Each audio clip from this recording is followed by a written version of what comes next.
business one. I simply want to ask if it would help churches sort of like relate easier to their communities where they have to bring in someone who doesn't live in a vicarage, where the church hasn't got parking around it because it was built to serve a local community and therefore it sits on a road with no other space around it. If any recognised place of worship can apply for one residential parking permit to be used ideally by like one nominated person who would normally lead services, etc., in the usual style. Could that be something that council could do, because at present they refuse to do that? Well, I'll be looking into it for you and I'll report back on that. Okay, so that's good. Any other? I heard on next door that the bikes on the Wimbledon Bridge are not going to be allowed to park there from Monday. That's true. That's true. So they those. I don't know if you know about this, but the Deliveroo bikes were on all the short stay parking plots on Wimbledon Bridge. They've been replaced now with double yellow lines. I hope that will help to deal with the issue. It hasn't dealt with the issue in all other parts of Wimbledon, of course. Five guys with double yellow lines, we still have the issue.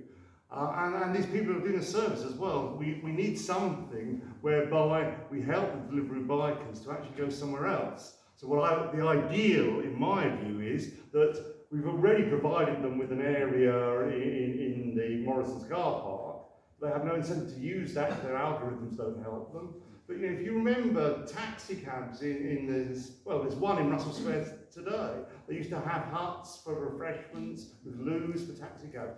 If we could persuade people like Deliveroo to actually provide some facilities for their bikers to actually go somewhere within the vicinity, that's the ideal, I think, but we're nowhere close to that at this stage. But that's a start, but I don't want us to stigmatise the bikers either. They are providing a service for both many of us who use them and, of course, the small businesses. But equally, they're dominating that area terribly and making it very difficult for others. So at the moment, we are addressing it, but it's a rather brutal weapon at the moment. I don't see much of a carrot, more of a stick, but the council's doing its best, and all the parts are working together on this. No one has a perfect solution. Perhaps that could be brought into the centre court development.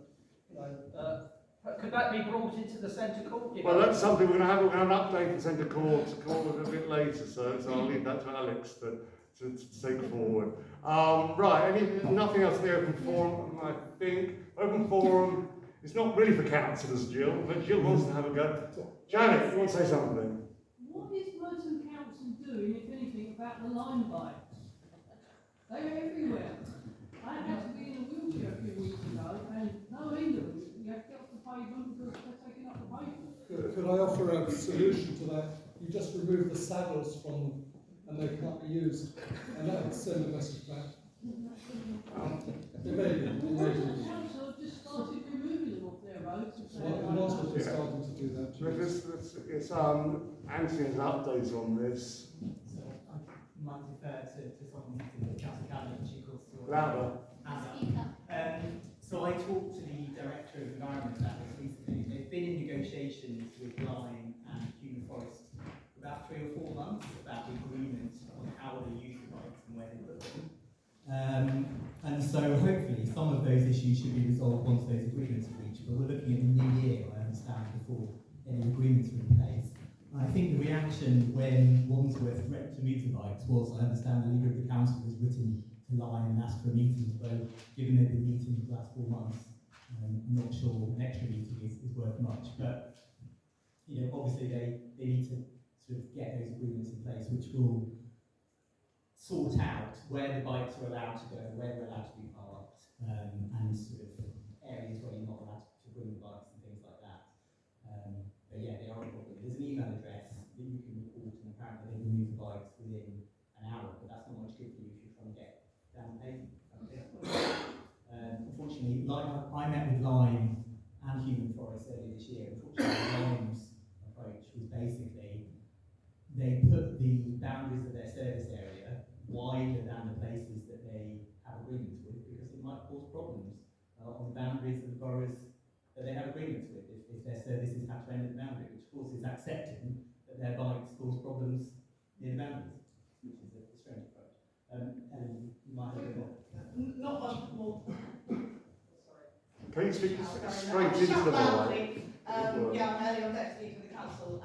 Not much more to add than that, but yeah, watch this space. We have been very, very, very active discussions.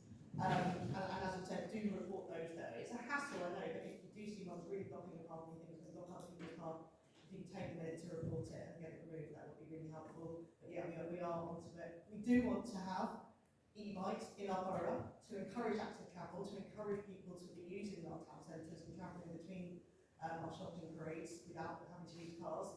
But the current system is clearly not working, and that's why we're going to need to have the discussions. Which place do we report it? Which app or website? Yeah, we can get this onto the minutes. It's through. I think you can do it either on the app or you can The line. directly. The line. Right, Jill, you wanted to say something? Mine's very, very quick. It's just an advert, really. Tomorrow, 12 o'clock at the Polka. It's the AGM of the Wimbledon Community Association, and all are welcome. That's it. I want to bring up Merton trees once again. Walking around Centre Court area, it's really shocking to find that all the trees, including the new ones, that have been recently... Speak into it, okay. So, Merton trees, again, last meeting I brought up some concerns about how none of the pits, there are no pits around trees anymore, they're all gravel bound with resin. And walking around Centre Court in the last week, maybe it was there before, but the new trees that were planted, those that fell in July 2020, and have been replaced with younger saplings, are now completely, the trunk is completely engulfed in resin. It is not porous. I have been round with bottles of water, and I have been poking it with skewers and sharp knives and whatnot. You cannot dislodge those bits around the trees, and it's all around Centre Court.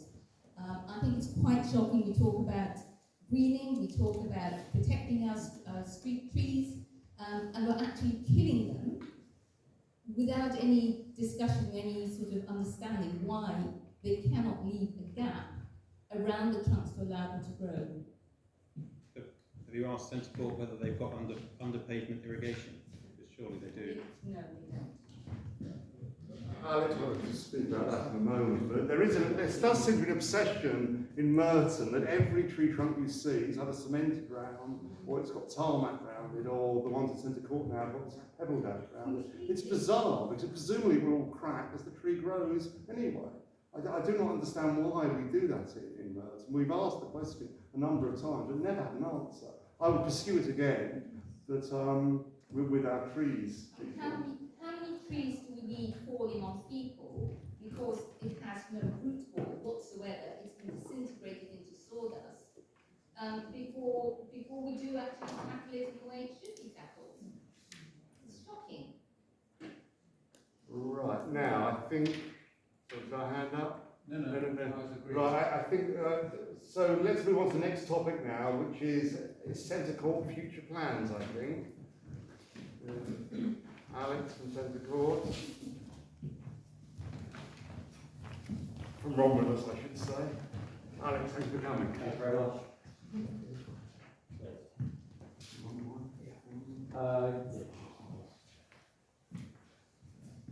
First of all, thank you very much for having me today. I know some of you may have seen our plans. We had our 3 public consultations earlier this year and last year. We wanted to take the opportunity to speak to you about what our plans are, and we're also happy to address any of the questions that have already come up in relation to Centre Court, and of course any other questions you will have. There's 3 things I want to quickly go through today. The first is a short presentation, just giving an overview with some latest visuals of the changes happening at Centre Court. I'm sure you will see that a large part of the centre is currently closed, but obviously there's a lot going on behind the hoardings that are currently out in the space. There's then a latest video that was actually taken this afternoon that shows a new sliding roof in action, which I'm excited to show you, all of you, which will come after that. And then obviously any questions that any of you have, I'm very happy to try and answer as we go through it. So just to start with an overview of where we currently are and what our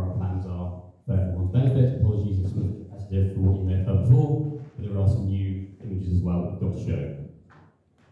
Obviously, all of you know what Centre Court is. A little introduction to Romulus. So we're a locally based developer and manager of property. So this is working very well.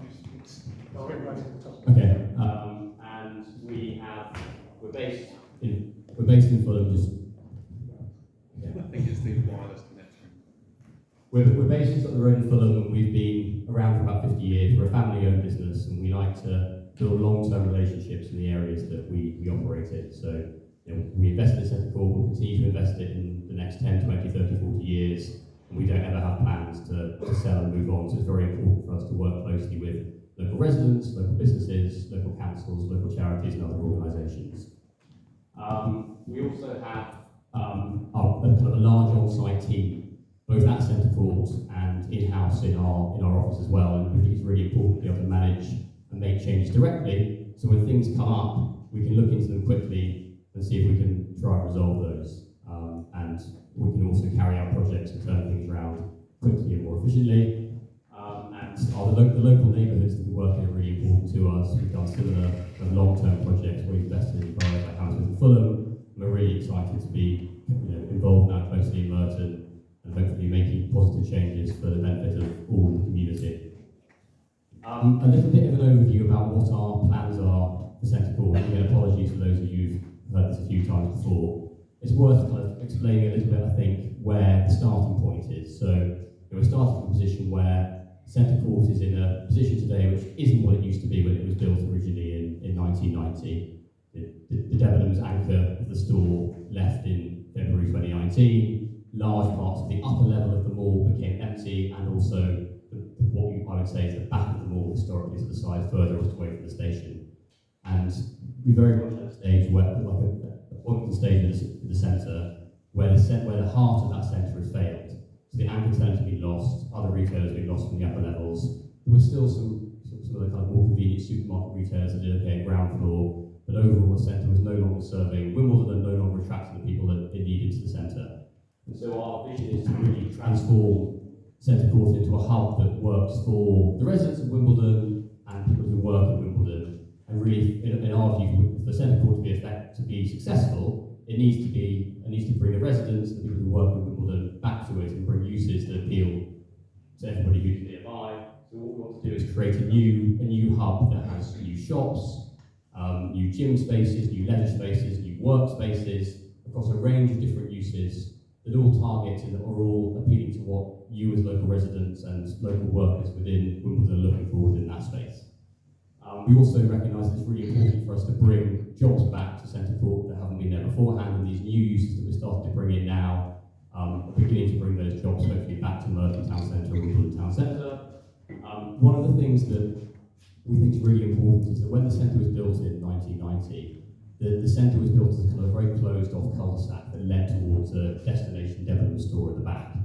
And it had the kind of frontage that opened out to the rest of the town centre, onto where people live, the high streets, where the transport links were all very much closed off. The old fire station, the old church, the old magistrates' court were all very much taken away, and the centre was all made to face inwards into this central promenade. We think a big part of what we want to do is actually open the centre up again, engage much more with Queen's Road, and creating new entrance ways that mean that the centre is not only connected to the high street, but also connects to the local communities around it as well. And I'll show some images of how we plan to do that, and we're carrying these works out at the moment on site. It's also really important for us in terms of talking about the environment that we want to retain what's there. So we're doing almost no demolition of the centre overall. We're retaining all of the structure that's there currently and adding to and repurposing that structure. And so that embodied carbon part of the development is very much not our plan to do what was being marketed when Centre Court was being sold, which was demolish the entire centre and put up a huge new residential tower. We very much want to always retain the current centre, but we know that it needs to be repurposed, re-landscaped, placemaking needs to be done in a better way. And so that's very much our approach looking at it. High quality design is really important. We want to create spaces that people want to go to, want to visit, want to be in. And that applies both to the inside spaces within the centre, where we're looking to create this new courtyard that I'll show you some visuals of shortly, but also outside spaces around the centre where you have the advantage on streets like Queen's Road to create a less busy pedestrian environment where people can sit outside and linger in those spaces, as well as shelter spaces within the centre itself. And as I touched on, we think there's a real opportunity to celebrate some of the historic assets like the church, like the fire station, like the magistrates' court that have been somewhat subsumed in the shopping centre over the last decades. Just very quickly, touching on a few of the things we've done so far, we will do this quite quickly, but there's a number of things we've been doing since we bought the centre about 18 months ago in terms of partnering with organisations. We had a temporary pop-up at the Polk Theatre, we've worked with Sustainable Merton on a number of initiatives. We've had to go through, obviously, all the changes and challenges of COVID and trying to make the shopping experience safe, with enhanced cleaning, etc. We've also brought in kind of initials to try and liven things up, art installations with umbrellas to try and create some activity at the front of the centre. And we've actually very recently also just opened a new rooftop farm, which is currently producing honey and mushrooms. And the mushrooms we take from Costa and take their used coffee grounds. And from those coffee grounds we grow oyster mushrooms, and what's left over is then compost that we will be giving away to local residents to use in their gardens, but also local garden centres to use. I've actually bought some pots of honey and some of those mushrooms that you're welcome to take away after this, which are on the table at the back corner. Just some visuals of that. We're also, as I was saying, it's really important for us to be embedded in the community, and the centre court team itself we now employ directly ourselves. And it's really important for us that they're a big part of the community. A lot of them live in Wimbledon, Merton, and so they've been involved in a number of community outreach efforts with local charities, local businesses, and it's something that we've only just started. It's something that we're very keen to do more of in the future. Just now to kind of go through a little bit of the visuals around what's changing the centre court, because I know a lot of you will be keen to see that. Our vision is to truly make it a new centre in Wimbledon for the people of Wimbledon. And we recognise that means we need to make some changes, and that means bringing in new shops that kind of are appropriate for shopping in 2022 rather than what was the case in 1990. We want to bring in more F&B, more restaurants, more cafes to activate those spaces, particularly given the food court was empty at the second floor of the centre. The idea is to bring that down to the ground floor and to make that more of a central part of what we're doing. We recognise there's a need to bring some leisure uses in, particularly at the upper levels and the old Debenhams areas where, unfortunately, the department store model has failed and broken, and alternative uses have to be found for those spaces. And we're also looking at bringing workspaces as well, with the changes in working patterns, recognising that having quality, nice places to work near where people live is something that's important for people as well.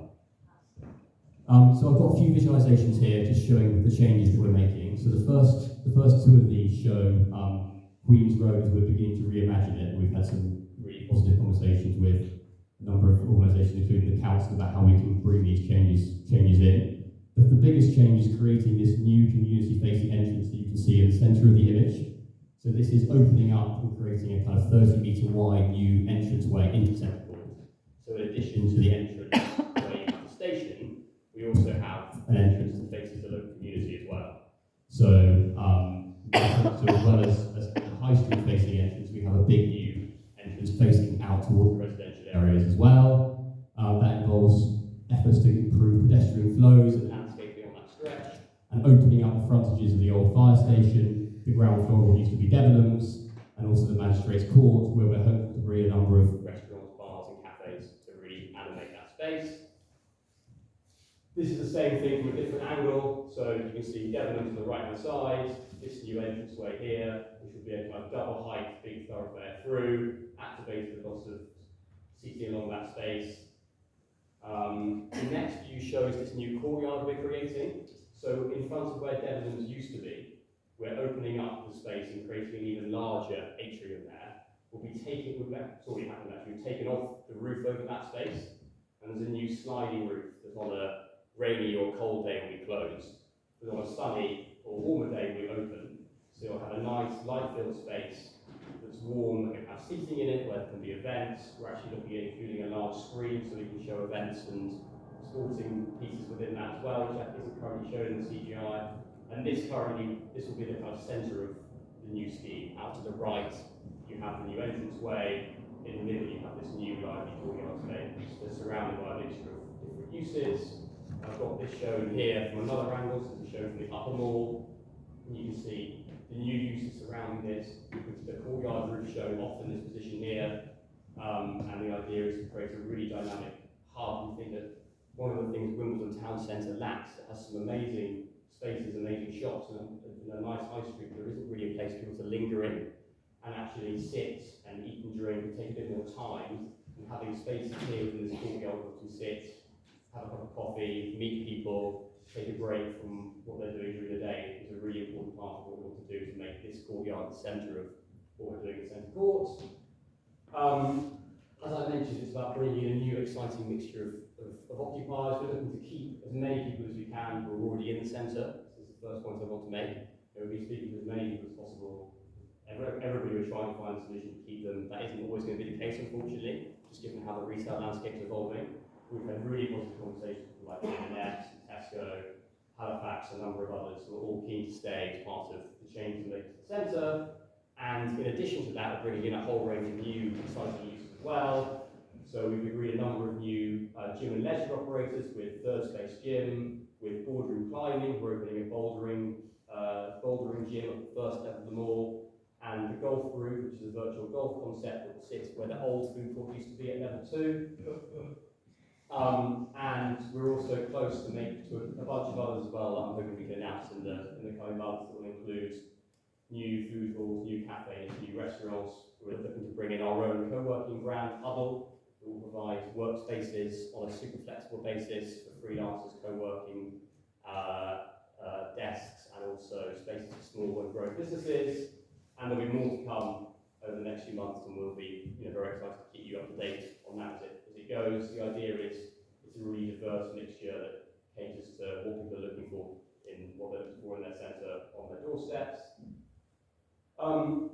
Just a cut through that shows the idea. What we're trying to do here is create this hub with a range of complementary uses in it. So on the right hand side you have Queen's Road, on the left hand side you have the station. This is a kind of slice through or cross section through the centre and through this new entrance we're creating. So you have a new thoroughfare coming through from right to left, looking to have an active market space in the middle of that, flowing through to this new courtyard where you have a new large shop that we're still trying to find someone to take it back, gym spaces on the upper levels, workspaces surrounding that, really creating this kind of lively, dynamic hub. And then just a bit of an update as well on the works and where we are with programme and when things will be done. So the sliding roof was on site and it's assembled in September. That roof is actually now complete, and we've got a video of that will follow that shows the roof in operation. We have handed over to the first of the new tenants, which is the golf room, back in October, and they are likely to open around the end of Q1, early Q2 next year.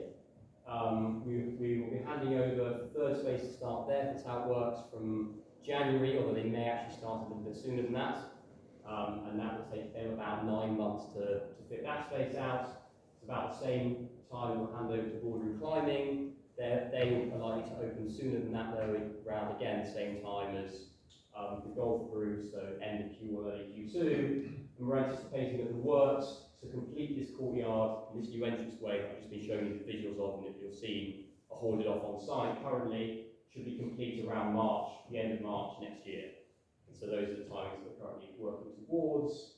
And that is that in terms of the presentation. I've just got a quick video, which I'm hoping Chris is able to bring up, is showing the sliding roof in action.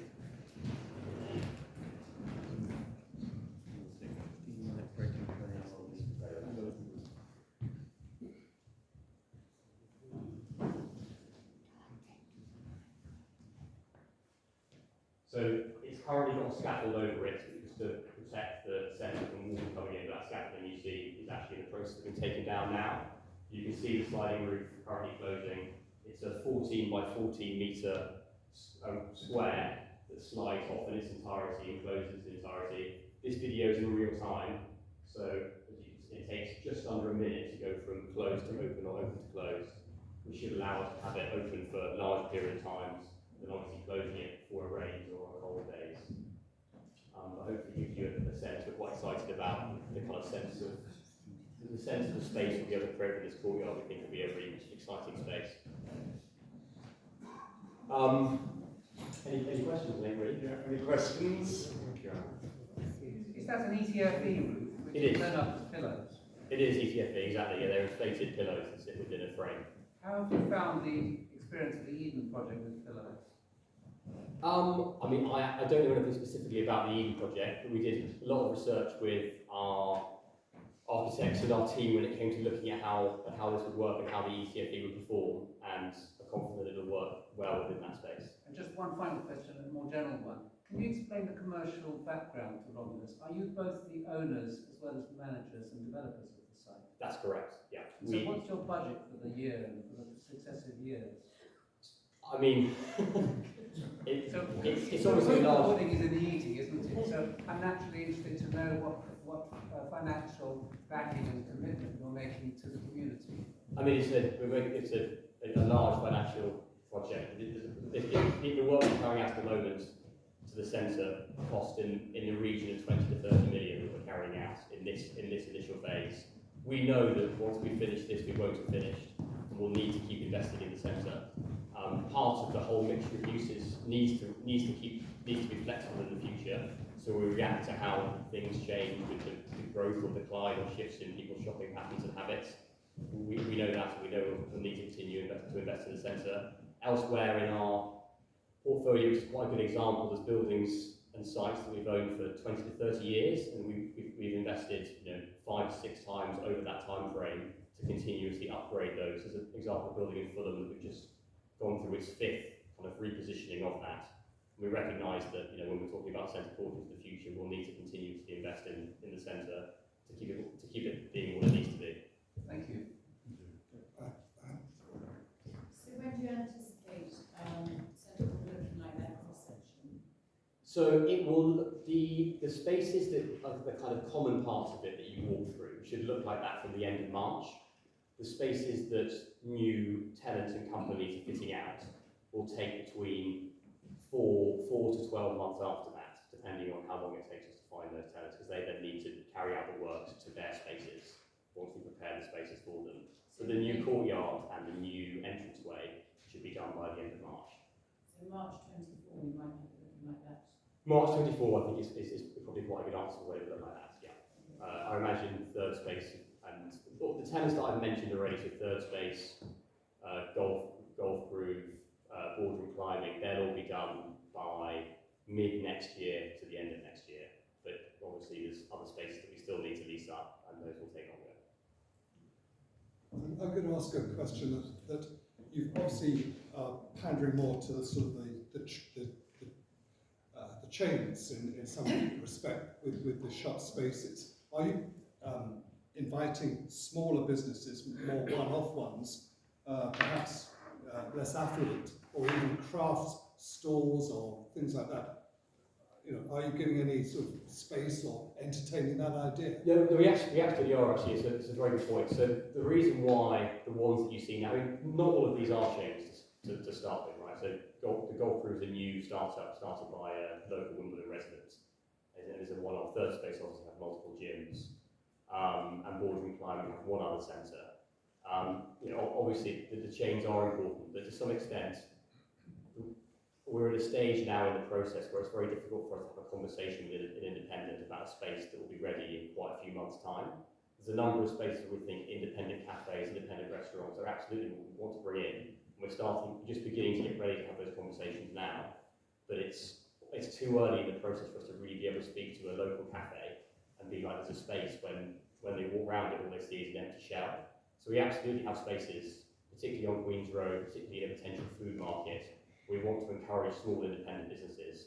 And we actually see Centre Court as being a space where if you are a startup starting a new business, or if you are a chef starting a new restaurant, or if you're an individual who wants to start a new shop, we want to make sure there's a place that you can start your shop and also then grow your shop too in the future as well. So you could start something that could be a success and make it grow. So we absolutely want to be able to do that across a range of different uses, and it's very much part of our strategy, whilst balancing that with the need to have certain key anchor occupiers as well. Just a bit of a follow-on from the gentleman's question. Has there been any thought on accommodation of local groups, smaller groups, which would require accommodation just for meetings, or, I mean, I belong to drawing groups. We need somewhere where we can meet every week to just draw. I mean, is that sort of accommodation? I mean, you're not going to make a huge profit from that, but will the space be considered within the whole? It would definitely be. Like that? It would definitely be considered. Community groups. You know. Yeah, we're very keen to work with different community groups. One of the things we do in Huddle already in Hammersmith is all of the art on the walls in the co-working space is all done by local artists, and we have an exhibition every year which we put on free of charge for those local artists, because rather than paying for expensive art on the wall, we actually think it's much more meaningful for everybody who works in the space to see art that's done by local artists. And art's actually a really important thing to us as a business. We've been involved in the arts for decades, and we're very keen to work with groups like yourselves on that. We will be having meeting spaces within the Huddle space we create, and we'll be certainly keen to see if we can work with you on that. And for larger events, we want to be able to use the new courtyard space to be able to showcase those events at certain times of day as well. Yeah. And with regards to that space, we're not using that space as a way to try and make money. We want to bring energy and footfall and life into the centre. So we're very keen to work with local groups to try and help forefront what's been done in the centre. So we'd be very happy to have conversations with you about that. Yeah. The current centre court had things happening in the middle aisle, like pop-up things. Yes. Did you plan those, or? So I think it's likely we will have those. We would like them to be different to the ones that have been there historically.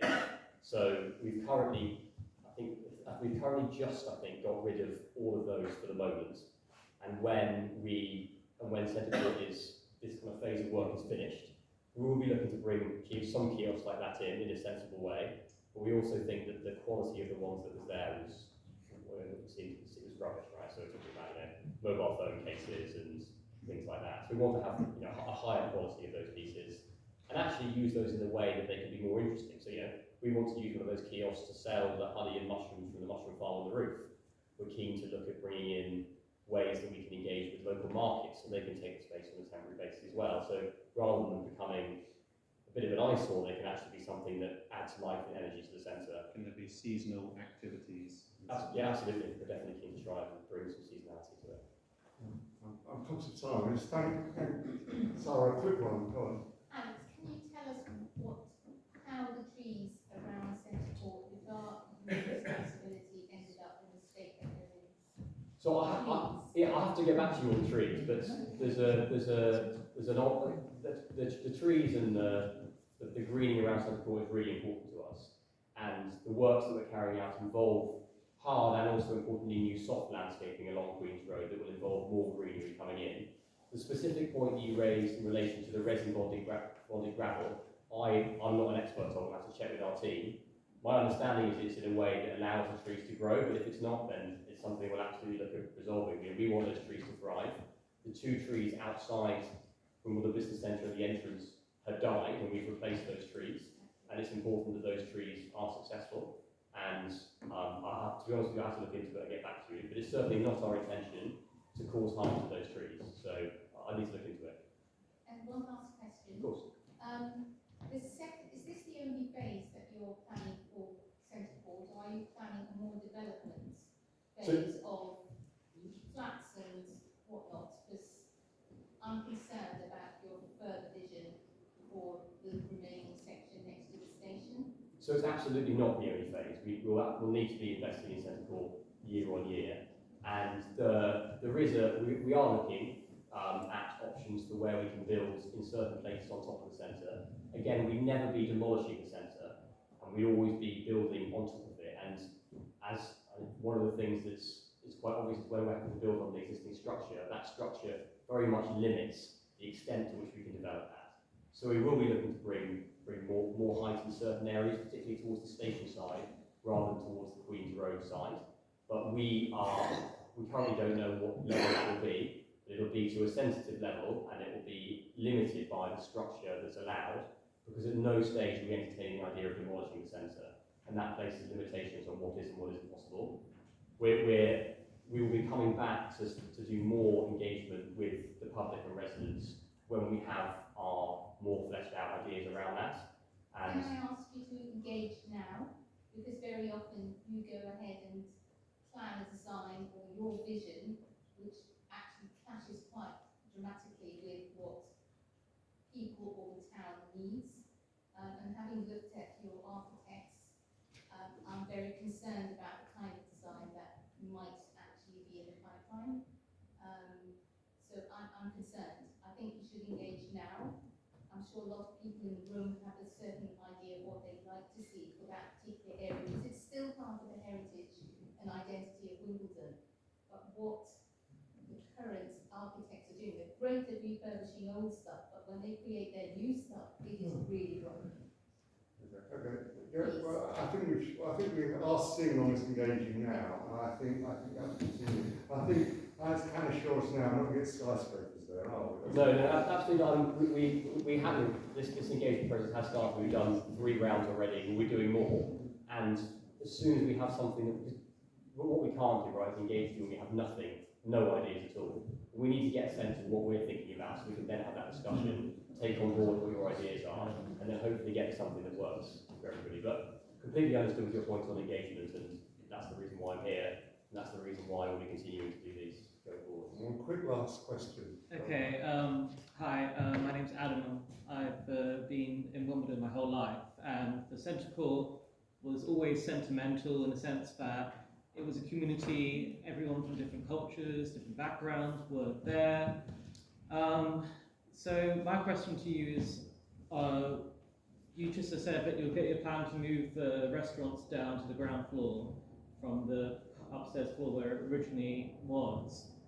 With the restaurants that you plan to put in, for example, all the various fashion stores, I initially got the impression that you were going to mainly have independent restaurants and independent shops. What other retailers do you plan to have that will make this development an incentive to go to, instead of someone just being like, okay, let me go to Kingston or to Southside, it's a bit closer, but I don't want to go to Westfield. What would you have that differentiates Wimbledon to those neighbouring towns? I mean, it's a very good question. A big part of what our approach is actually that we think that, given what's happened over the last 10 years with the kind of rise in online shopping and what's happened in the last few years with COVID and the changes that's meant, is that actually the idea of Centre Court being a regional shopping centre, trying to compete with the Westfield, is actually something that we're not able to do.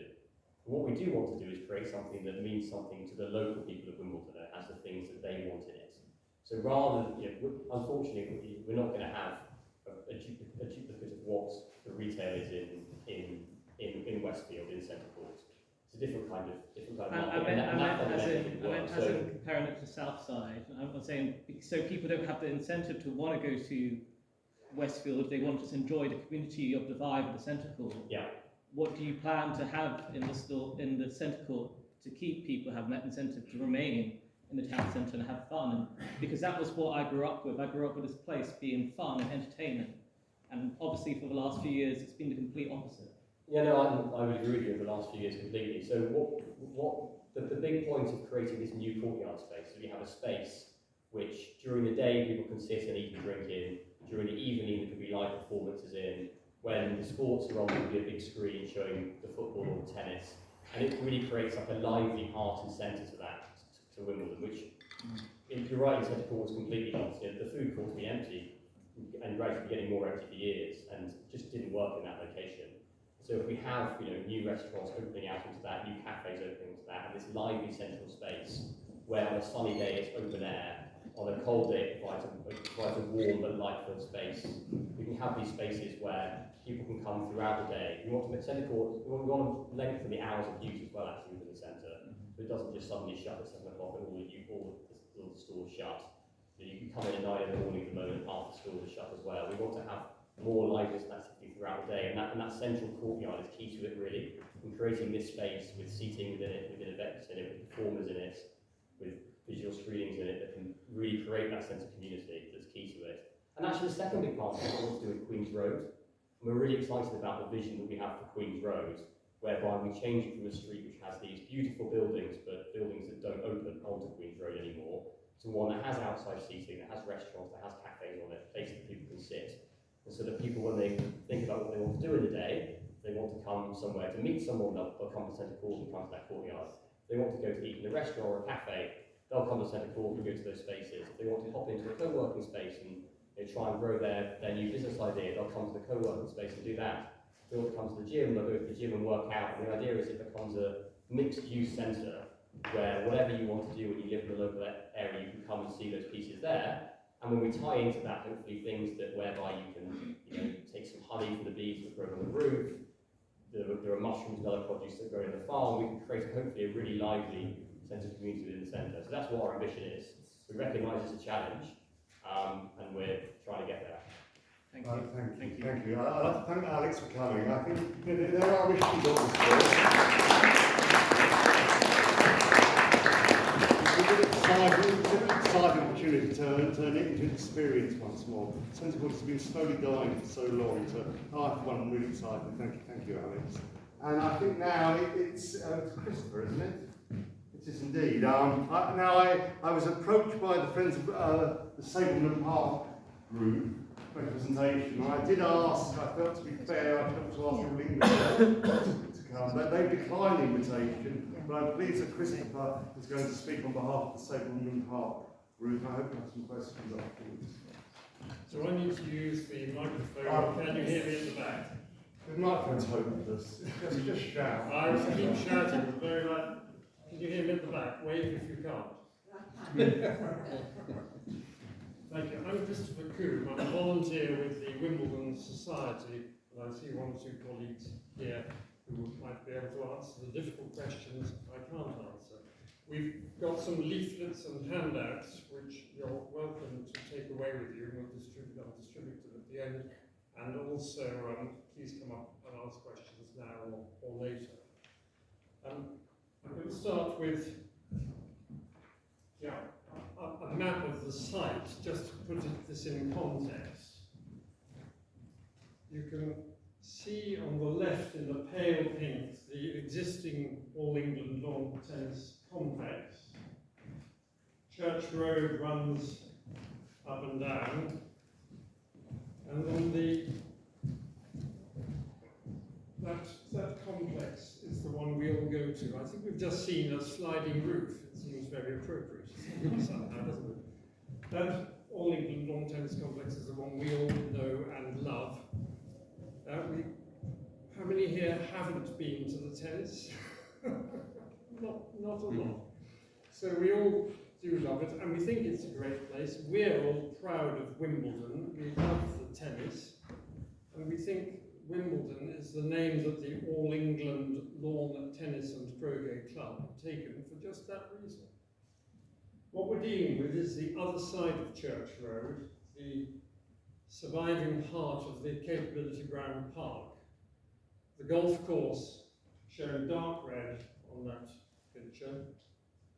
The tennis development on the golf course will virtually treble, as you can see here, the size of the All England's complex. Just think about that, trebling.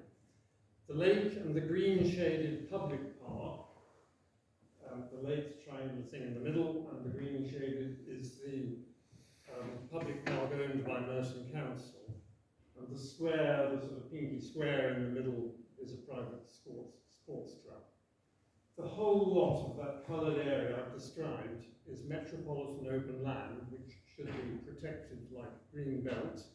It's also a grade 2-star listed park on the at-risk register because it's in divided ownership. I'm afraid that sounds rather technical. Those are very important safeguards which have been in place in the case of the metropolitan open land and the grade 2-star listing for much more than 40 years. So, we hear it's in divided ownership and at risk. Let's find out what one of the 3 landowners, who I just pointed out, with just 40% of the area at risk, proposes to try to do to save that problem.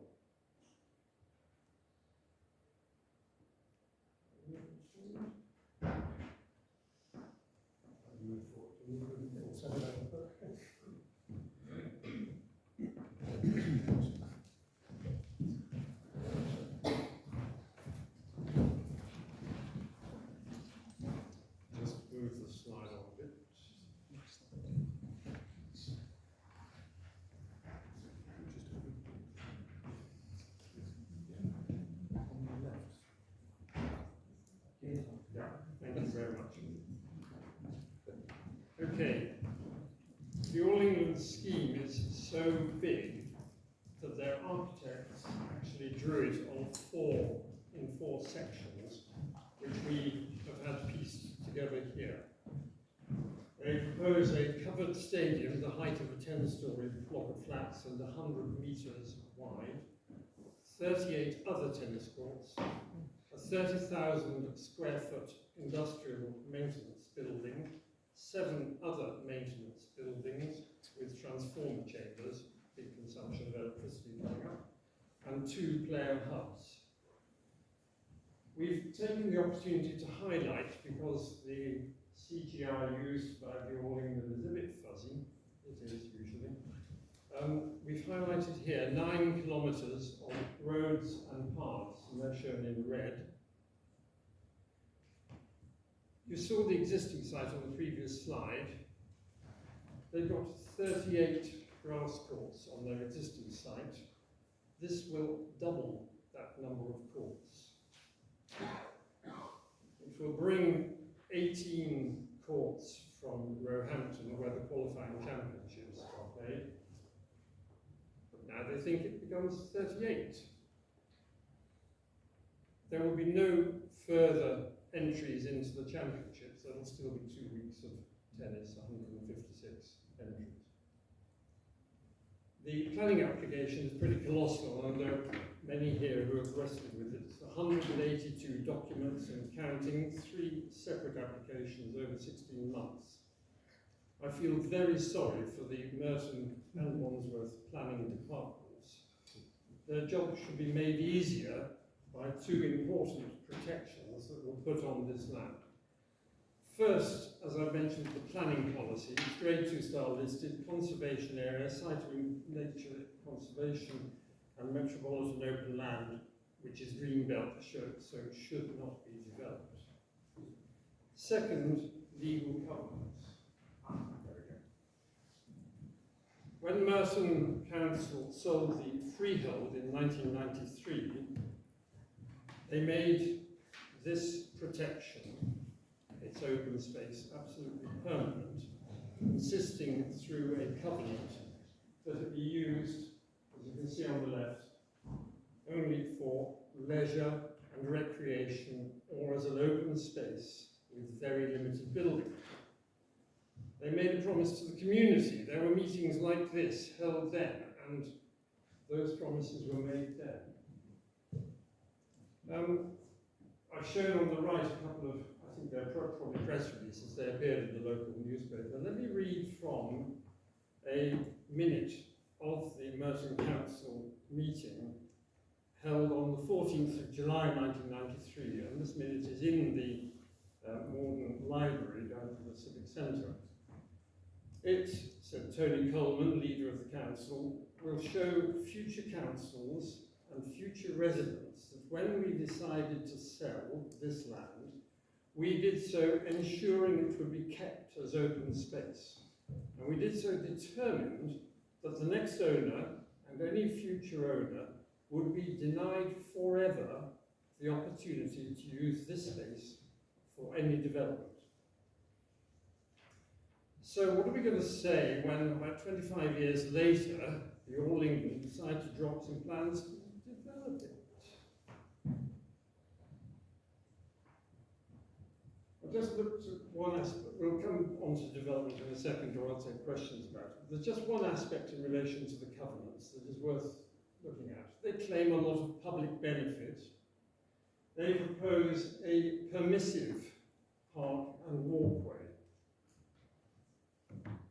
They said as soon as golf ceases, which is in about a month's time, golf will cease on the golf course, they will dedicate, a very important legal word, a walkway around the lake.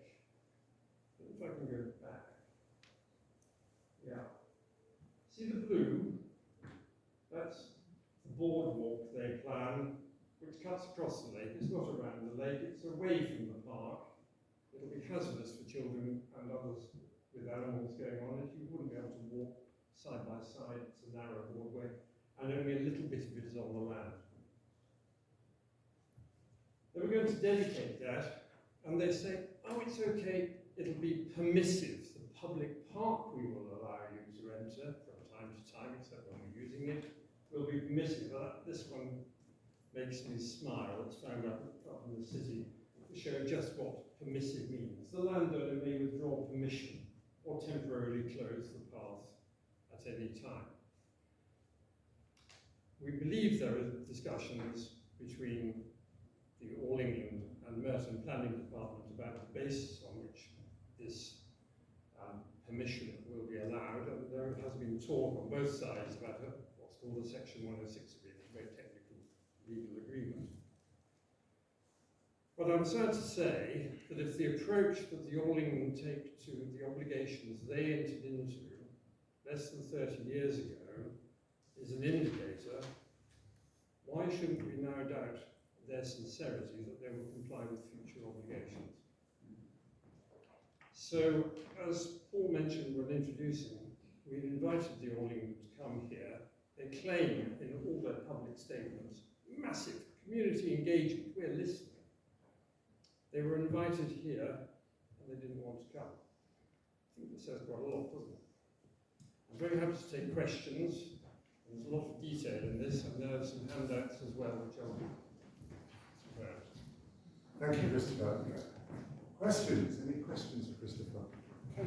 This is just one little point that Sally Bolton, I think it's OBE, is on next Wednesday in Southfields is opening the Christmas lights, and I just wondered whether that would be rather an appropriate moment to show dissent to the All England. I took a photograph of the banner outside Southfields Station this evening, and it's Wednesday the 7th of December, and yes, Sally Bolton is there at 5 p.m. I'm not trying to start a riot, but, or stir up anything, but it would be rather an opportune moment to... We'll see one or two of these around. Yes. I'll show you later. I think maybe a little bit of guerrilla warfare might be appropriate. I'm afraid to say I think eggs are too valuable these days. Can I say, the ale... Hold on. Let's just speak. Sorry. Thank you. Hi, Christopher. Duncan Henderson. Do you know, does anyone know what effect is going to be given to the words as soon as golf ceases? So, as I understand it, on the 1st of January next year, there won't be any golf. So one would assume that Merton will be able to enforce the dedication provision. Does anybody know whether actually there will be a walkway in Q1 next year after golf has ceased, or is it effectively on hold until such time as plans, if any, are realised in development? Sadly, I'm not in a position to answer that, and I don't know that, having talked to councillors responsible for it, they are right. As an opposition councillor, I'm not aware that the council is yet having contacted them about dedication. I don't know if Eleanor, do you have anything you could add? No, not on the exact time, other than, yeah, well, it's really the exact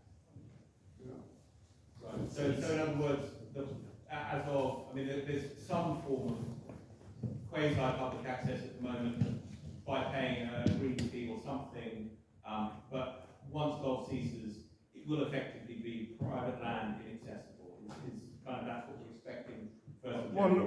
No, the covenant should comply with the covenant. It's up to the council to enforce the covenant. Right. So that's the basic private law position, even though they're a public body. Has Sorry. the council any plans to do so? Again, I can't speak for the council, and I'm not sure Eleanor is in any better position to I can't see Eleanor, I can hear her. Sorry. So there you are.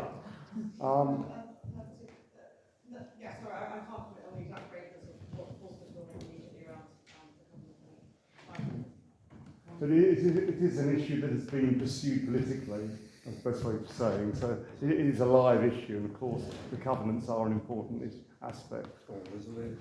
Yeah, sorry, yeah. Yes. Sorry, this lady first, and then... It's about the access. Oh, okay. Go on.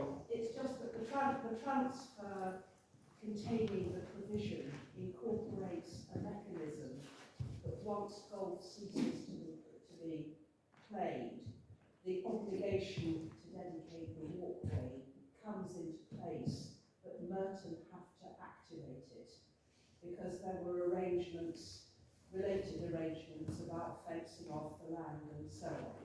But the ALTC, having required golf to stop on the 31st of December, are now legally obliged to give up land around the perimeter of the lake, and it's defined on a map in the transfer, and they have to give that up to the public. And the boardwalk that they are now proposing is less land than they were obliged to give up. They are also going to, if the boardwalk goes ahead as an alternative, it means that the ALTC get to keep the perimeter land that they were supposed to give up. And given that they paid £65 million to buy out the golf club, I'm not a mathematician, but I would suggest that the land that they are going to be able to keep around the perimeter is worth quite a bit of money. And if you look at where those courts are placed, the fact that they are getting to keep land that they would otherwise have had to give up to the public means that they can squeeze more courts onto their own land than they would otherwise have been able to do. And I think the boardwalk is rather a nice, it isn't even a quid pro quo as far as the public are concerned, because the ALTC will benefit considerably from the alternative that they're offering, and also in planning terms, delivering an existing obligation shouldn't, in my view, be seen as a new benefit and community offer when it's something they're obliged to do already. But that's sort of Thank you. So, you had a question? Yeah, mine was, I just want to understand what Merton's position is on this covenant, because I don't understand why we're talking about plans when, what is Merton Council doing about enforcing the covenant? Surely that's the first I cannot answer that. I cannot, it's something we've pursued a lot. The planning and the covenant are separate issues. Can answer that question. Well, we've sought to have meetings with the council and the leader of the council. Speak up to it. We've had one brief meeting with the new regime. The previous regime didn't even answer correspondence. Sadly, I hope that maybe there are people here who can help, and we've got to speak afterwards. We would love to have a dialogue. Those promises were made to the community, that's you folk and us. There needs to be a dialogue that includes you and us. I'm wondering who can actually stop this development and how will that be done?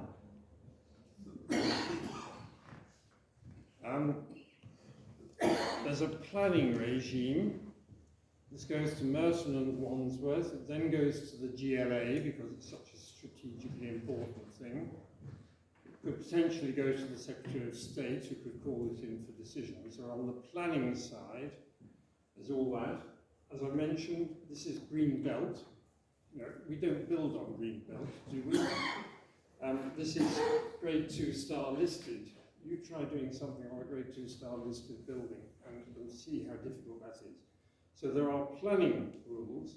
Separately, there are the covenants that would be kept open. It's a complicated interface. The covenants were taken by Merton from the All England. The All England promised to Merton. Merton ensured that they were in place because Merton in turn made the promise to us. That's a more complex set of enforcement, if you like, of those covenants. For Merton to enforce them, for us to compel Merton to enforce them. I hope that answers your question. It's a very technical... How are we going to stop it though? You ourselves. There are partly holding meetings like... How do we enforce the covenant by taking it to court? By taking Merton to court. That ultimately, that's why we're trying so hard to hold public meetings, to hold public presentations, to try to persuade the council, the councillors, the GLAs, you just heard Lena Cooper earlier, who didn't want the big buildings either, and all the other forces at play. In this case, our local MP and the MP for Putney and Wandsworth have crossed party boundaries. I know the Lib Dems as well have joined that campaign. People do not want that development to happen. It's remarkable that it's still being progressed. Having acted in my professional life for numerous developers, every developer has a plan B as well as their plan A. We haven't yet seen that from the All England. So there's much more pushing and shoving to go, but we might need the crowdfund litigation should we come to it. There was a hand over here. So that lady had a. You have questions still? I shut you down earlier. No.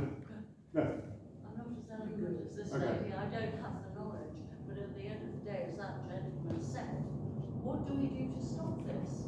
I mean, they have no right to do this.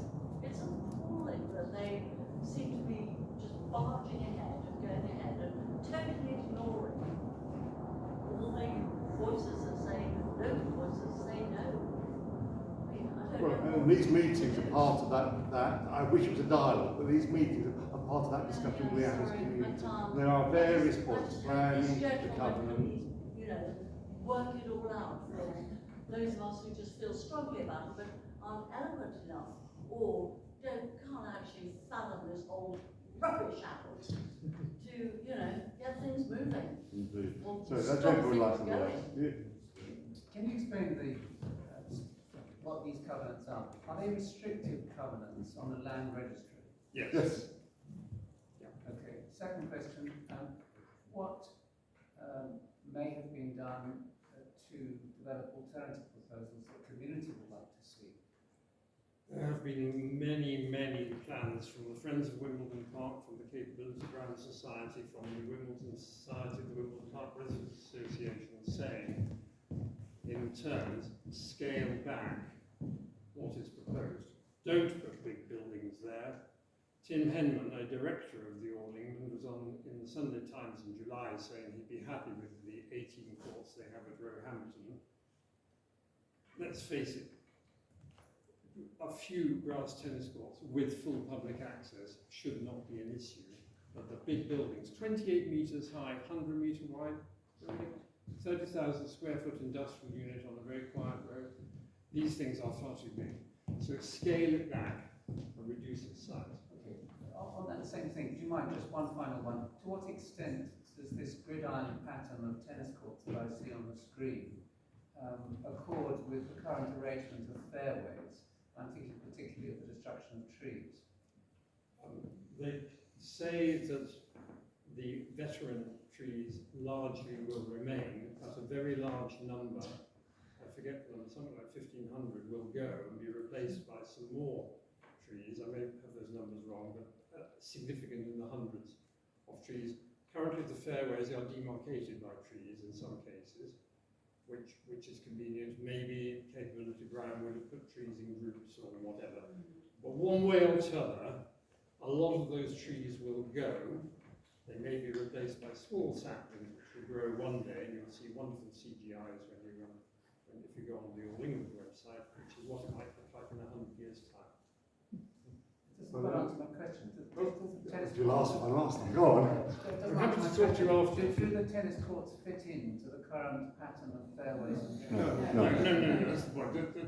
They're irrespective of that. In fact, I could have said a lot more about the way in which the whole of the landscape will be bulldozed. Right, really?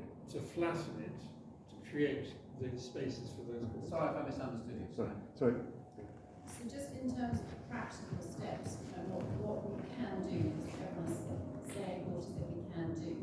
I know that the All England have now submitted revised plans which, if you've taken the time to read them, which I'm afraid I haven't, apparently are pretty similar. Are we meant to now resubmit our criticisms and our objections, or do what we? Yes. Or do we have to just repeat it? Because I said twice now why I have an objection to these plans. Do those objections fall away, or do we all need to restate them? Two things to say about that. please write in, write often. There are currently around, we think, 2,000 objections on the planning websites for Wandsworth and Merton taken together. Please get that number up. I will be handing out a leaflet with links to our website and petition and a QR code for those. Sign the petition. There are over 6,500 people now signed on the petition. The more people make a noise, the wider the presumably noise this is the mass action we should be taking, isn't it? Yes. And as it builds up to the planning committee, we still don't have a date. It might be early next year. We still don't know. Lobby your local councillors, some of whom I dare say here, and explain to them why they need to press their colleagues. This lady, then I'll come to you. This lady? Thank you. I'm also part of the same Wimbledon plant group, Susan. Just to clarify about trees, there are 300 mature trees, and we're talking about trees that are 150 to 200 years old, 300 of them. To replace one 150-year-old tree takes 150 years. They are claiming that they're going to put in 1,500. The largest trees they will be putting in will be about 5 metres high. So there'll be 5 with very little canopy, 5 metres high.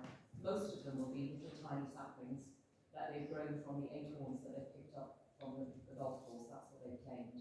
But they honestly, they will not be the same as what's already there. Removing 300 mature trees in a time of a climate emergency, I mean, the planning application should never have even been registered in the first place if you think about the environmental concerns. And just for this other lady about what we can do, we've got a Twitter feed, we've got a petition, we've got a very good website, and we'll hand you out all these at the end. And that the more support you can give us all, the best, the better we can do. Thank you. How can any of us agree that this is right? What, 2-3 weeks of the year? How many members does Wimbledon have? When we visited, when they invited us locals to pacify us all, and that's another thing I was going to say. Oh, they're doing up Christmas lights. God, how pathetic are they in South Wales? All the money they've got, these stupid little lights, and they act like, oh, we'll do this in South Wales. But the point is, 3 or 4 weeks a year. What for the rich people? What about the rest of us? As you said, what about the environment? Look what it's destroying and ruining it. Can I add to your point there that what they should be thinking of environmentally is having the qualifying rounds in another part of the country, which would actually benefit that area. The hotel accommodation around this area is appalling. There's nothing here. Everyone, every player, coach, etc., relative, all has to come in to the area from hotels around. And how do they come in? Usually by chauffeur-driven cars, etc., or buses. So, I mean, to anyone with common sense, you would say, this is crazy. Why are you trying to do this?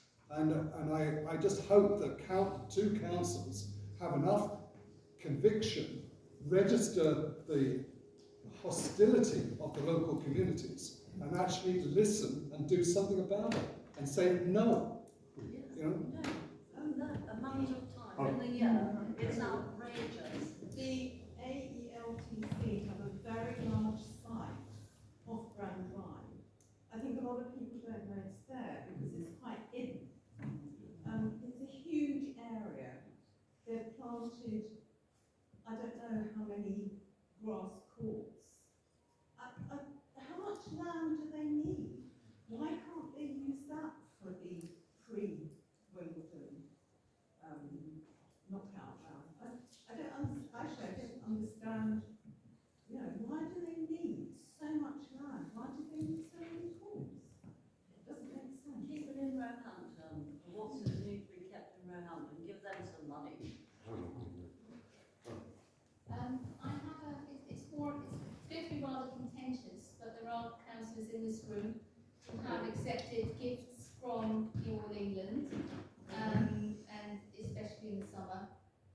And I would like to, in order to ensure there's some sort of objectivity in the decision, because you know what planning is like in Merton, I would like those and say they will not accept any gifts from the All England until the application has been looked at? I don't think we should start undermining councillors, actually. I think councillors, any gift would be in register of interests. The only things I know councillors get is They that are in the register of well, interest. that's the thing to look in. But I do not start undermining councillors, attacking I'm not councillors. undermining. I think that's I'm stating Sarah. No. Yeah, Sarah, let's not go there. I'm not being a politician at all, but I started this evening by saying we all love the existing tennis, and we all go, you don't, and actually that's fine. What is going on now is beyond fine. Unacceptable. That lady first.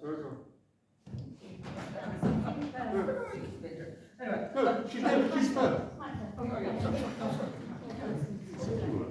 Really, I'm very disappointed with Councillor Springer coming here to an agenda item not having any comment to make. And I think we should task her a militant task to report back of what Merton's Council's attitude is to opposing this. Okay, I don't start singling out individual councillors like this.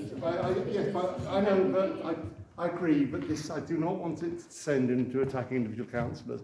I will talk to Councillor String about what she can bring back next time, but I do want to, let's have a civilised debate on a real issue, and it's not...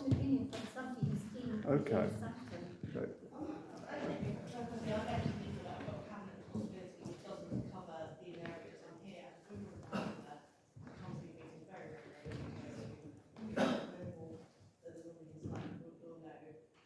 This is being treated as a planning matter first and foremost, and then depending on that, as you said, it might not go through the planning, then the whole covenant discussion isn't even relevant. It's going through the planning processes, as you said, with both councils. That is a kind of scope of the set over 7 to original matter, and then we'll be exploring whether it is consistent with the covenants, and if not, what we do about that. Sorry, yeah. Sorry. I'm going to play devil's advocate very, very slightly. My understanding, I can ask a question. My understanding of a listing of land or buildings does not guarantee the survivability in any way, shape or form of those. Someone who owns that land, I don't think, is there an obligation within the covenants to actually maintain the land in good order? So if they don't do anything with it and it becomes completely overgrown, is there any kind of enforcement? I can bore you. I'm a property lawyer. I can bore you with a lecture on positive covenants and their unenforceability, but I'm not going to do it now. Let's have that hoping we'll chat about part afterwards. With the answer.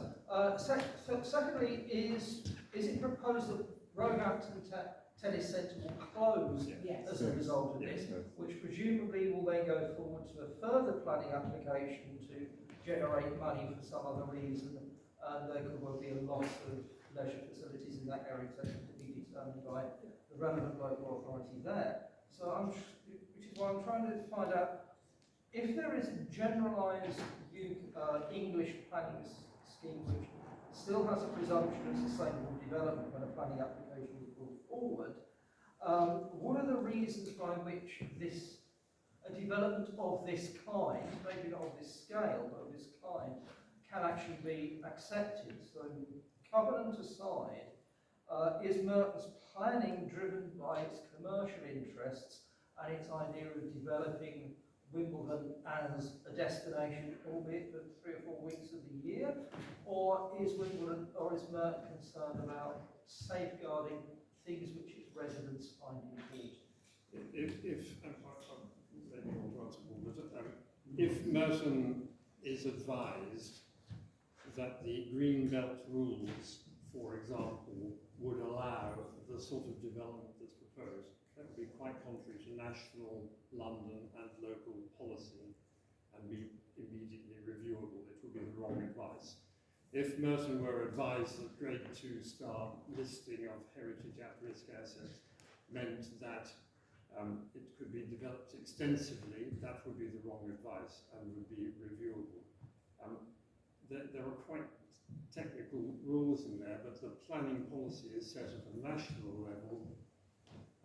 I'll diverge. It's a little bit. We're working with CPRE, who work across the country on open spaces.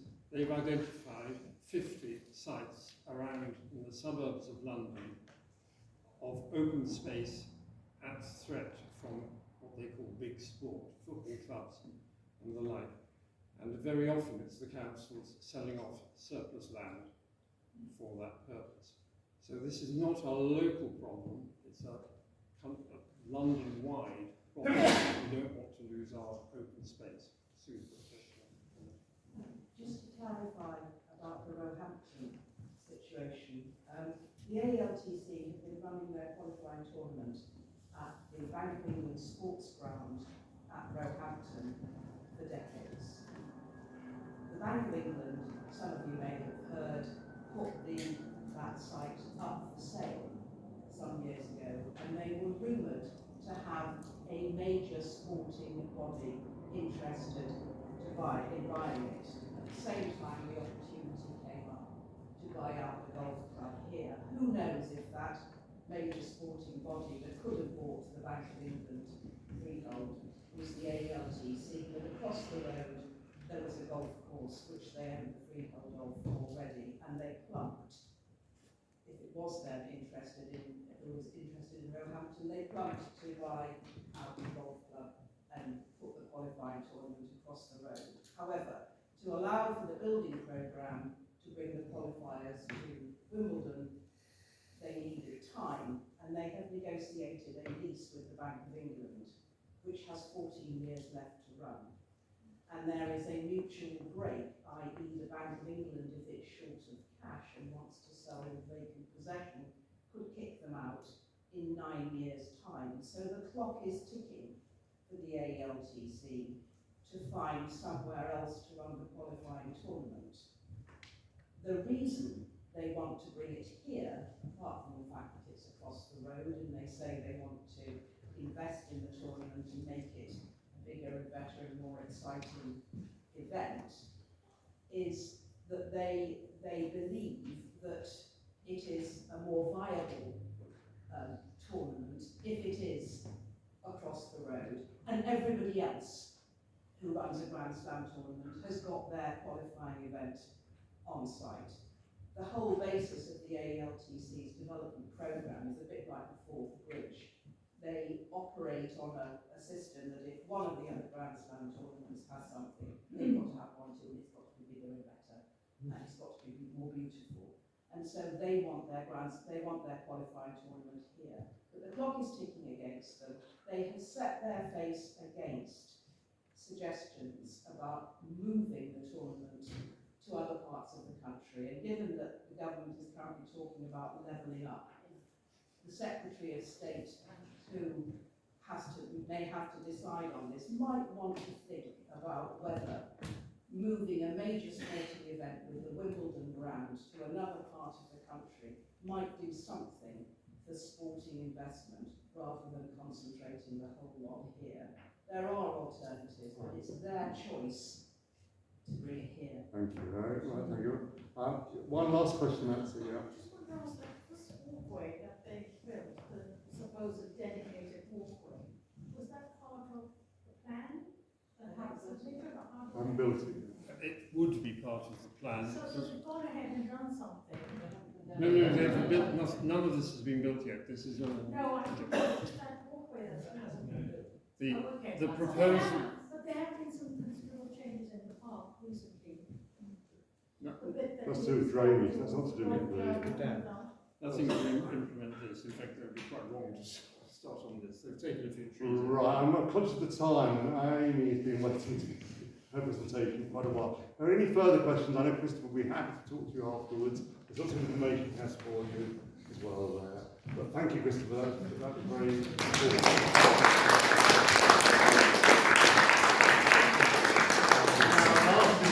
Now let's talk about the climate action plan. Thank you.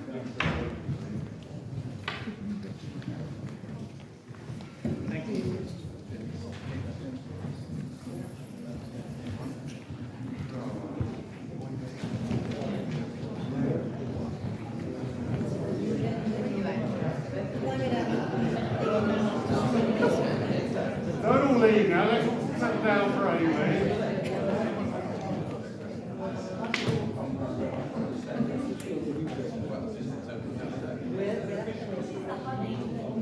Tony, come on, Tony, sit down.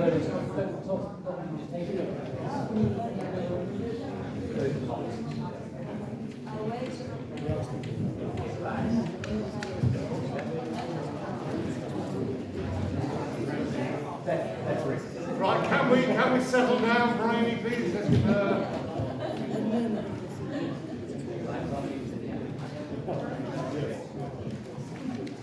I'm going to ban any more honey or mushrooms. Right, now Amy, right, quiet please. Yeah, hello everyone. Can you hear me okay? Very well. Okay.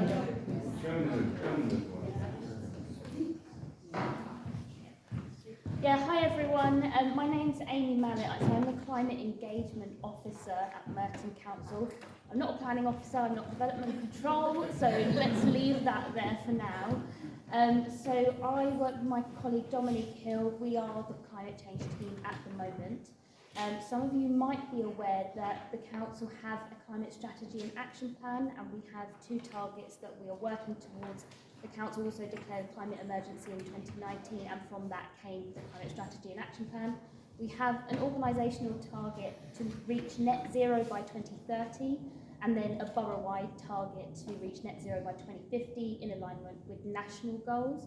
So I just wanted to come along this evening to give you a bit of a climate update, because I realise it's been a while since anyone from the climate team came, partly due to COVID, to speak to you guys. So as I said, we've got these targets, we're working towards them. At the moment, we're also looking to expand the team. It's quite a broad remit of activity, as you can imagine.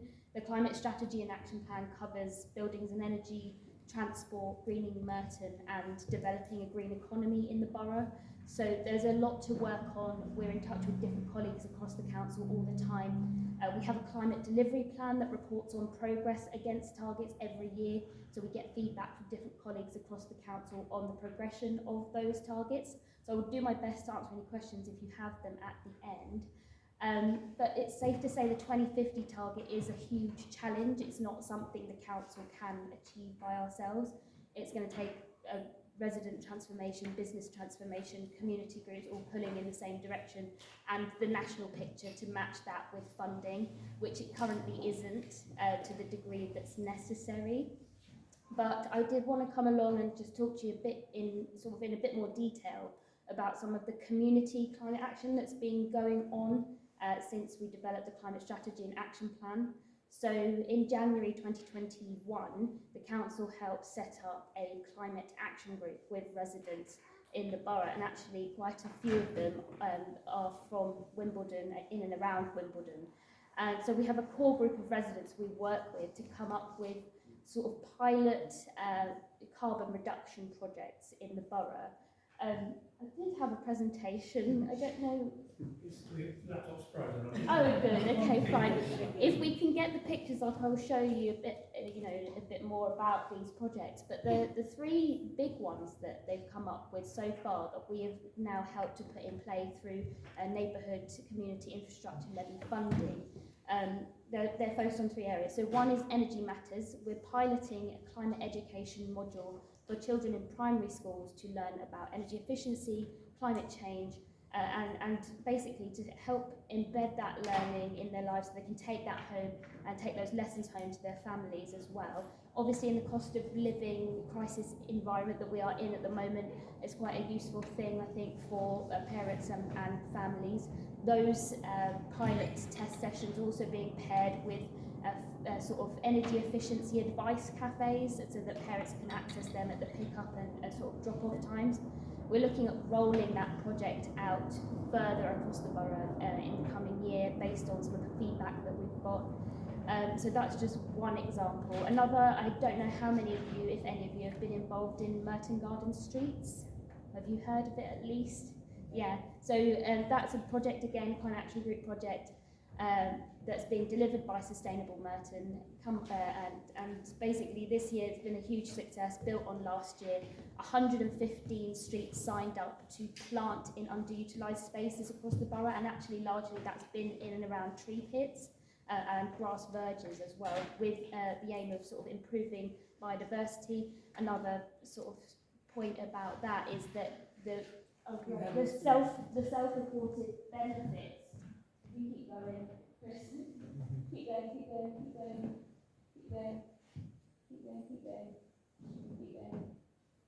That's the Energy Matters one. If you go to the next one, thanks, Chris. Brilliant. Yeah, so that's Merton Garden Streets. But residents have also told us through this project that the self-reported benefits, sort of mental and physical health benefits, and the community cohesion has been really powerful, which I think after COVID is something that we can all resonate with.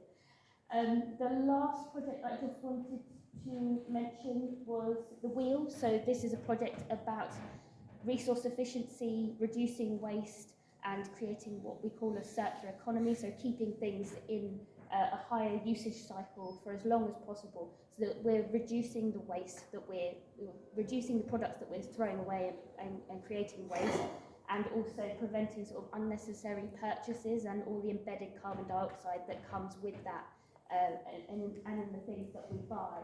So this is a project that's really just kicked off. It's now a digital hub where residents can go for advice and also sign up for a range of free events that include sort of repair cafes and upcycling workshops, so that we can repair the things we have rather than sort of chucking them in the bin. But like I said, these are just 3 projects. There's been other things as well, supporting the Big Walk and Wheel and active travel projects across the borough as well. So yeah, just Cannon Summer Fair was something we organised in Cannon's House and Grounds in Mitcham over the summer to showcase all the sort of sustainable businesses and community organisations that we have in the borough that are offering something to residents. And more recently as well, we've been working with schools to come up with a Green Schools Network and a Green Schools Charter to help them as they transition to net zero. The government has just released, I think it was April 2022, a strategy, a government strategy around education and children's services, and made a 2030 target that is now, it's something else we have to work towards, that we want to have a leading education sector in sustainability by 2030. So, as you can imagine, schools are pressed for time, pressed for resources as well, and we're just helping them to navigate this area.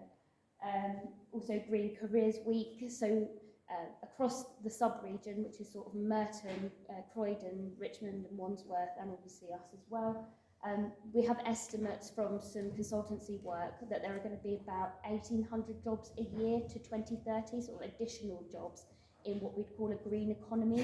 So this could be anything from electric vehicle charge point installers to solar installers, policy managers, climate strategists, skilled tradespeople to upgrade the energy efficiency of our homes. And there are going to be many, many more jobs beyond that. So there's a real reason to focus on this area of work and try and create career pipelines in the sub-region, in Merton, where we can get people into skilled careers that are going to lead us to net zero.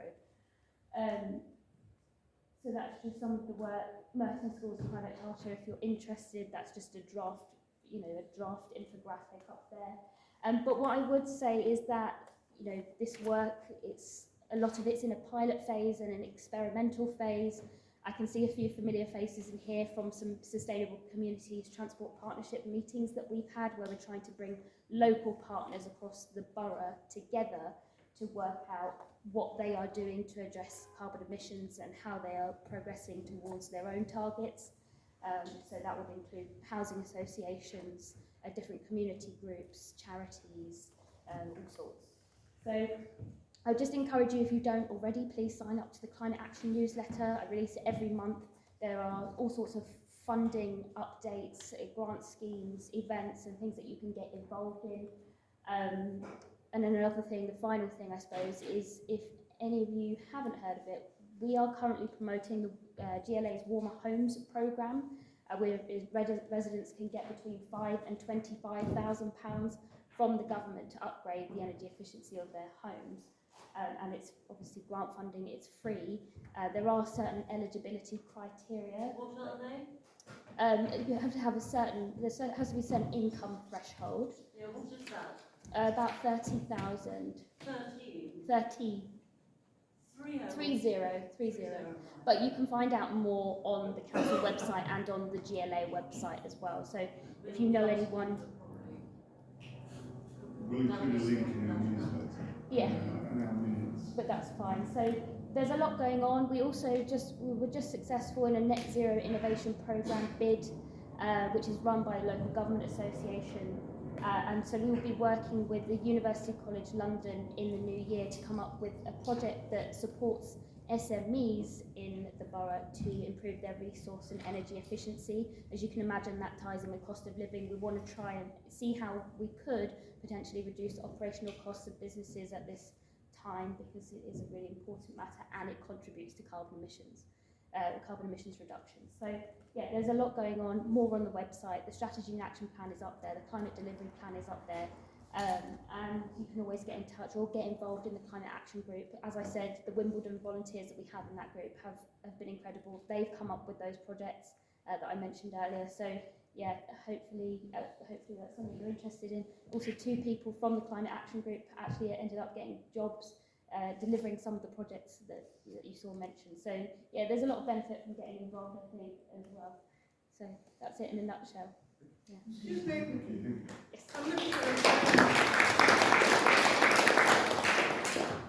I'm looking at your hands, they're very smooth. Now the reason I say that, because a couple of years ago, down in Abbey Road Primary School, on the Nelson Garden, a centrepiece in the middle was cultivated for the school next door.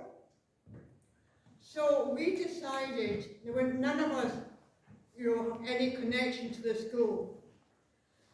Some of us decided we'd go down on a Saturday, every second Saturday from about April, and just give it a tidy over. The first Saturday we went, 3 of us turned up. No teachers, no pupils, so we forged ahead anyway. Did a bit of plucking and pruning and weeding and whatnot. So the next month, second Saturday, same thing, we went there. Nothing had been done in between the time from the previous month. Same 3 turned up. Where were the teachers? Where were the pupils? Now this project was set up for the school. After 4 months we just gave up. Now it's like a wilderness. I can't. This is your environment for you. I can't comment it's on. All talk. It's all too late. You talk about global greenness. Look at India. They're walking on the Ganges, and you're weird to make all the sacrifices. Okay. Thanks, Amy, for your presentation. As you mentioned, the Council declared a climate emergency I think it was in the middle of 2019, and then of course the strategy was adopted in November 2020. The idea is that the Council should become carbon neutral by 2030. Has there been any assessment made of the progress so far? And how far have we got on the way to carbon neutrality by 2030? Yeah, so I would say that it is still all in an early stage, let's say. With regard to the 2030 target, a lot of the money so we had £2 million allocated, I think it was in 2021, to help expand the climate change team, so we have the resources to progress this work. I am one of those hires, and some of those spaces are still vacant at the moment. We've also been interviewing this week. We need more people to do the work, and so we're growing the team to do that. So I think that's one point. Funding, there is funding allocated to look at decarbonising our fleet, for example, and in terms of growing the team, we're looking at hiring a climate emergency building surveyor as well to work on decarbonisation of buildings. They would be the people who then bid for grant funding from national government to work on that kind of area of work as well. Just to say that obviously the funding from national government is intermittent. in 2021, about £2.1 billion was made available by government across 10 or 11 different grant funds, all very time-limited projects. And for context, we need about £2.7 billion to retrofit all homes in Merton. So you can just see, and that grant funding was across the country. So you can see the sort of environment that we're working in. But it is all underway. So yeah, check back for progress updates in the climate delivery plan. Well, do you have a website or email address for the Climate Action Group? Yes. Do you? We'll put that in the next again. Yeah. Are you able to inform your planning department about ways in which new buildings can be more climate friendly? And particularly, I'm thinking of the very large flat development. I don't know much about it. Sorry, probably hardly to do, but it's a huge building in the centre of Wimbledon. So how does planning policy accord with climate change? So I won't be able to comment on specific cases. I can take any questions back to planning colleagues, but some of you may be aware that the new local plan has been going through the hearings. That concluded in October, the second stage of those hearings, and now the decision about whether our local plan is accepted is with the planning inspectors.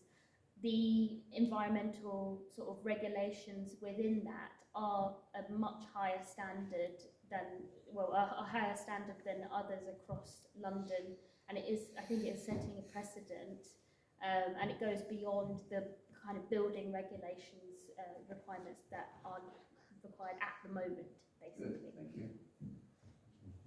That was one question. Okay, well, sorry, so it's a councillor wanted a word, yeah? Amy, I just wondered if the government, the last Prime Minister, commissioned a net zero review. How did we make a submission to this letter? We did, yes. What did we? I can share it with you, so we have it on record. But yeah, we illustrated a lot of the frustrations that we have around the funding landscape, the fact that opportunities to bid for grant funding are sometimes 4 weeks long, and they want what they call shovel-ready projects. So you can imagine that's not a long period of time to sort of pull something really good together, especially when we've got a small climate team at the moment. But I'm happy to share that with you. It's there's quite a few questions. So. Yeah, there'll be a link to the website. Not at the moment, no. I will share that with you. Yeah, that's fine. No problem. Yes. Brilliant. Okay. I just had the last one, quick one, because it's getting late now. Oh, sorry. Two big ones. One which I mentioned before to a number of planning inquiries, which is that new builds should have at least triple glazing. This is something which Merton Council seems to refuse to, as planning officers refuse to make a condition. I don't know if it's in the current local plan, basically to upgrade specifically to the windows of any size. The second is we have a lot of 9-inch thick brick houses, mostly terraced ones, and the ones which have the biggest heat loss are the ones which are on flat walls, which immediately end on the public highway. But what is Merton Council's thought of where those would be additionally insulated and rendered from the outside? Obviously that will then restrict the width of present-day footways. So is there any thought on that as being a need which those houses will need to have? Again, a good question, and I can take that back to colleagues in planning. Right. Thank you, Amy. I think it's a long night. Thank you. That's really interesting. Thank you.